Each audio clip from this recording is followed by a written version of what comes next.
I said it before, like, meet your future, guys. I mean, this is it. You look at this team, and it's like, okay, you got the best player at his position, McCaffrey. Best player at his position, Kittle. Unicorn, Debo Samuel. Top 10 player, Ayuk. Juszczyk's over on the sidelines right now. This kid probably a top 12 quarter. I mean, he could sling it. So they just got dudes like John Lynch. John Lynch goes off the booth and becomes the Niners GM. Everyone's saying, I'm thinking like, oh shit, do we have another Matt Millen? Ruins the Detroit Lions for 30 years. Dude, he's done him and Shanahan have done such a good job. Unbelievable. This is first third down of the game against the Ravens. Tight end casually takes it 70 yards. And they're a really, really good football team. I have a couple of these things kind of missed around here. And you see what they do as far as creating space. Let me go back to the snap here. So you see the top of the screen, got outside leverage, off coverage there. They go motion immediately. What does that do? That draws those linebackers because they run this lead play with Juszczyk. So now you've got McCaffrey split out to the bottom of the screen. So he switch released. You got George Kittle in the middle. You got to clear out at the bottom of the screen. And now you got that Debo route right over the middle where that safety really has to respect the go because he's, quite frankly, that guy's beat. And this is where they eat you up, man. Those hash marks, they feast on those hash marks. Now, they could throw it outside as well. No arm strength question with Brock Purdy. You go under center, look at the play action. Linebackers get good depth here. But because of the timing on play action, he can throw this. This is, 15, 20-yard rope outside. Have to be real disciplined with understanding where they are on the field as far as what routes are available to that. Like your route, a lot of times your route menu is based on the position on the field. Top of the numbers, bottom of the numbers, split them, etc. Like Packers got to be really aware. Shanahan is meticulous when it comes to how they align. That's why it's so important. So right here, this is George Kittle. He's in a three-point stance. He's clearly away from the left tackle, right? But we're going to call him if we group this on our machine as the coaching staff, they're going to say he's attached, right? So this is a trips look, but they're going to call this something specific because tight end's attached. But what he does by being attached is they run a specific defense, okay? Here's what happens. There's going to be so much space in the middle of the field now because he forces this middle linebacker to widen. So he forces that widen look because he's already a yard wider than he usually is. Then they run underneath and hit this and hit the little stop route to stop that linebacker. And so all that space that middle linebacker ran over to stop Kittle with, he just goes right in and another hash mark throw. Like these guys own the hashes. It's nuts. And it's all because pre-snap spacing, obviously what you have to worry about. Now, when Purdy gave up the bag in this game. And here, listen, if you kind of got to guess, right? Because really, this is Kyle Hamilton. He's an all-pro. And for whatever reason, on the top of the screen, they run the under, but they don't run the corner. And so because of that, Hamilton doesn't have to respect really anything out there because he runs right into the cover two guy and he floats over and just picks this ball off. So it's almost one of those things where Purdy's not really expecting him to be there.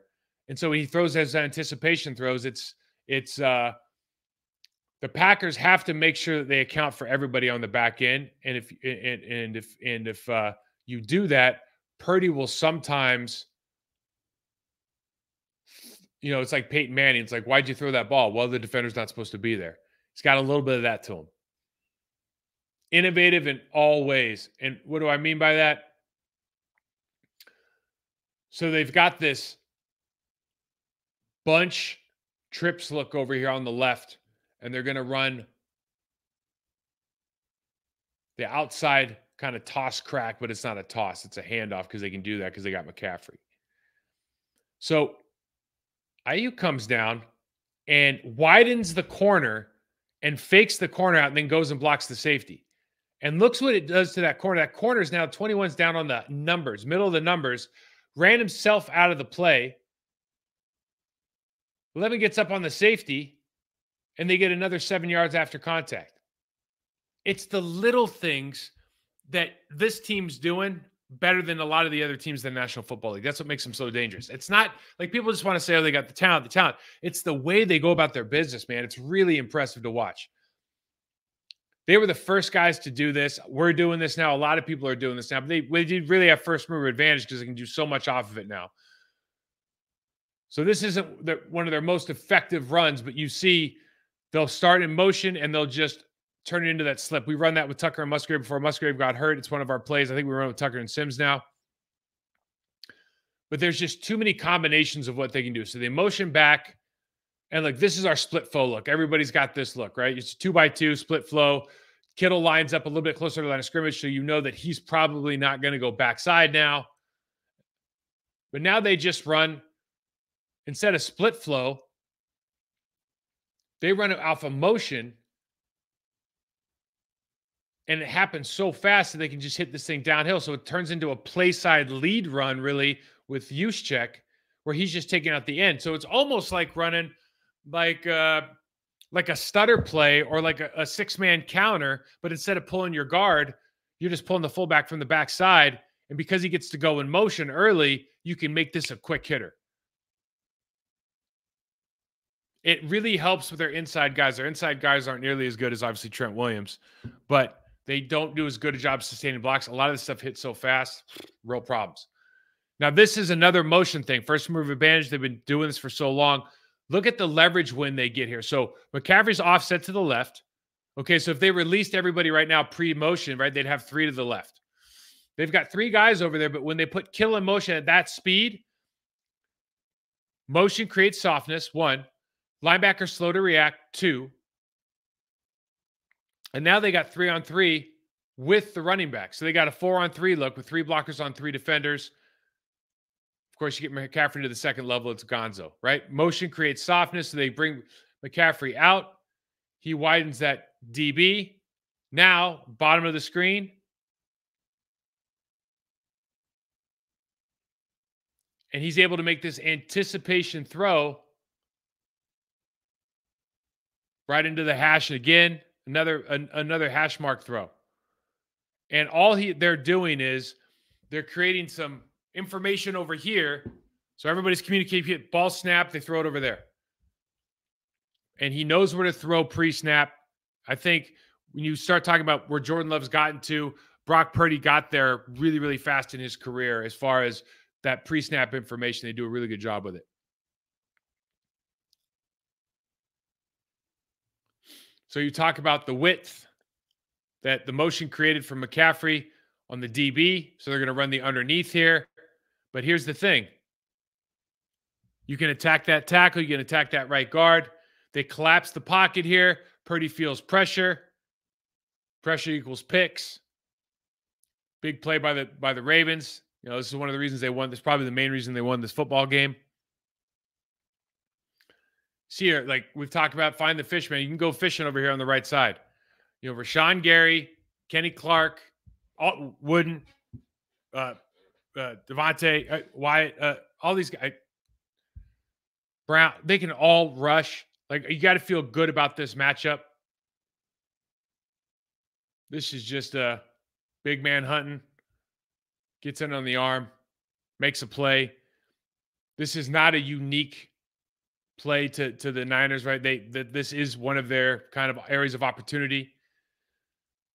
Here's something else. How to count.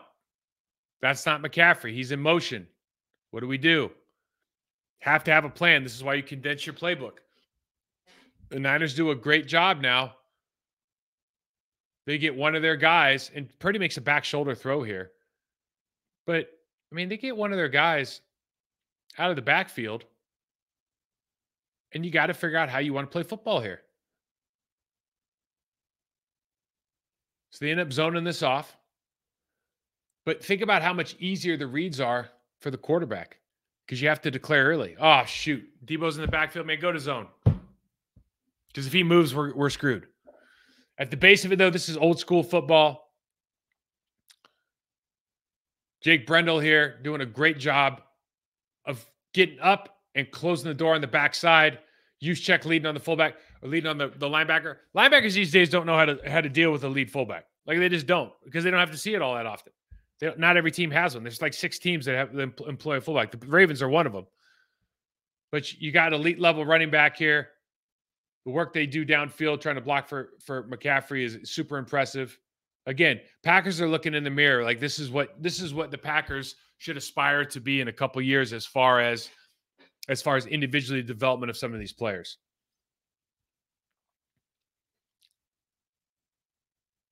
Yet, probably the 2 of the best in the game at what they do from a run game standpoint here.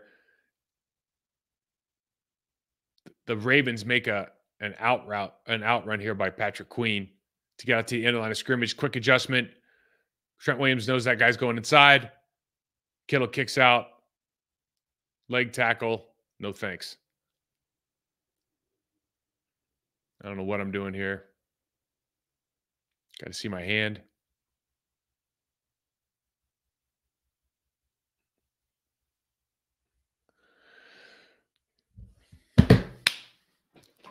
It's fun stuff. I mean, they're fun to watch. Like you can appreciate on both sides of football what that team's trying to do.